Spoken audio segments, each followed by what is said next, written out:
Bonjour Sébastien Jean. Bonjour. Vous êtes directeur du CEPI et on va parler ensemble de la place et du rôle de l'Europe dans les échanges mondiaux.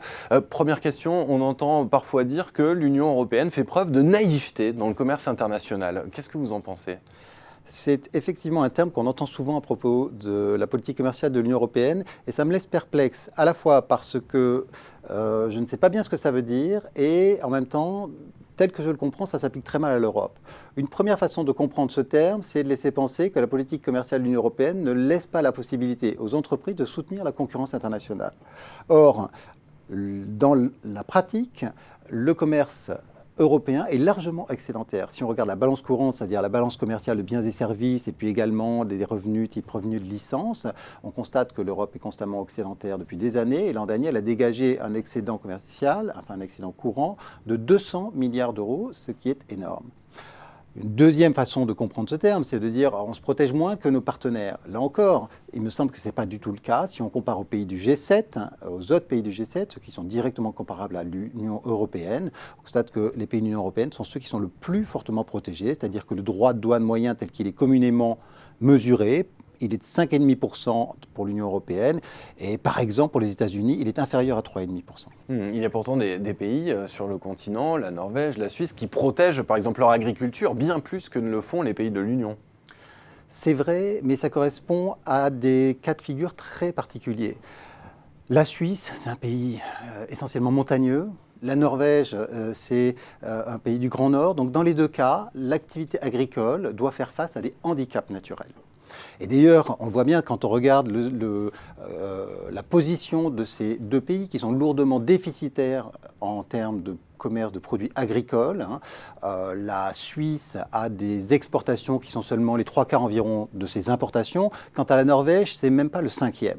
Alors que l'Europe a un excédent commercial dans l'agriculture important. Et pour l'Europe, même ses exportations dépassent d'un quart ses importations dans le domaine agricole. Donc on n'est pas du tout dans des situations comparables.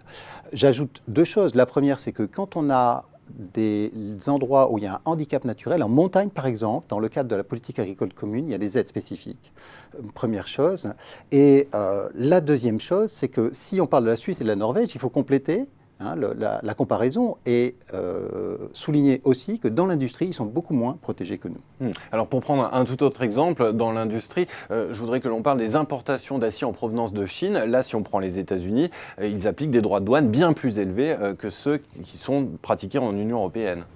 C'est vrai, et ça s'applique, je pense que votre question, elle concerne essentiellement ce qu'on appelle les droits anti-dumping et anti-subvention. C'est-à-dire en fait des sanctions que l'on prend quand on estime qu'on fait face à des pratiques commerciales qui sont déloyales. Alors, il faut savoir que l'Europe, l'Union européenne, pratique également ce type de sanctions. Donc on le fait avec des droits un peu moins élevés, c'est vrai.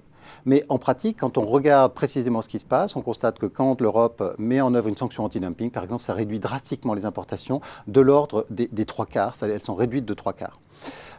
Est-ce que maintenant les États-Unis ont raison d'appliquer des droits plus élevés? Est-ce qu'ils en tirent un avantage particulier? Si on en juge par la performance dans la sidérurgie, on ne peut pas vraiment dire que ce soit le cas. Pourquoi? Parce que d'abord, l'Union européenne a une production sidérurgique qui est 1,5 fois plus importante que celle des États-Unis. Et ensuite, en termes de commerce, ils sont lourdement déficitaires alors que nous sommes excédentaires dans ce secteur. Et qu'en est-il des marchés publics en Europe? Ils sont bien plus ouverts à la concurrence étrangère qu'aux États-Unis, par exemple. Est-ce qu'il faut faire quelque chose à ce niveau-là? Alors, c'est une question qui revient souvent, effectivement, essentiellement parce que l'Europe a pris des engagements dans le cadre d'un accord international qui est ancien maintenant, il datait du début des années 80, il a été révisé 2 fois depuis. Et dans le cadre de cet accord, l'Europe s'engage à offrir un accès aux entreprises étrangères pour ces marchés publics qui soit le même que celui qu'on offre aux entreprises européennes. Et il est vrai que les engagements pris par l'Union européenne concernent une part plus importante des marchés publics. On estime que c'est 85% de la valeur des marchés publics qui sont concernés par ces engagements, donc une part plus importante que la plupart de ses partenaires. Par exemple, pour les États-Unis, c'est de l'ordre du tiers. Pourquoi ça? Il y a des explications, il y en a plusieurs. La première, c'est que ça s'inscrit dans le cadre d'accords plus généraux, c'est-à-dire que souvent il y a eu des concessions dans d'autres domaines. La deuxième, c'est que dans l'Europe, il y a beaucoup de pays qui ont des approches assez différentes. Il y a un certain nombre d'entre eux qui sont très demandeurs de cette ouverture. Et puis la dernière, que souvent on oublie de préciser, c'est que nos entreprises sont très performantes sur les marchés dans les secteurs qui constituent l'essentiel des marchés publics. Et c'est en particulier vrai de la France. Il s'agit de secteurs de bâtiments, travaux publics, de transport, de services aux collectivités, voire d'armement, etc.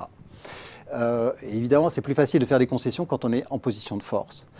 D'ailleurs, si on regarde ce qui se passe en pratique, les chiffres donnés par la Commission européenne montrent que, par exemple, en France, en moyenne, sur les quelques dernières années, la part des marchés publics qui étaient donnés à des entreprises étrangères était inférieure à 1% en valeur. Donc, même si en droit on peut poser des questions, en pratique, je ne crois vraiment pas qu'on puisse dire qu'on soit naïf, en tout cas certainement pas dans le sens de laisser les entreprises s'accaparer nos marchés publics. Peut-être qu'on a été naïf, c'est vrai, en pensant que puisque nous on s'ouvrait, les autres allaient s'ouvrir aussi. Et donc, c'est effectivement dans cette direction-là qu'il y a des démarches actuellement, des réflexions pour essayer de faire évoluer le droit. Donc, d'une façon générale, je crois qu'il ne faut pas tellement, enfin, cette façon de raisonner en termes de naïveté me semble déplacée. Il faut chercher par la politique commerciale une certaine réciprocité. Il faut faire en sorte que les règles soient appliquées par tous, mais il n'y a pas vraiment de raison de penser que ce ne soit pas le cas, ou bien qu'on soit désavantagé par les termes actuels de la concurrence. Eh bien, merci beaucoup Sébastien Jean pour ce décryptage. Merci. Merci à vous.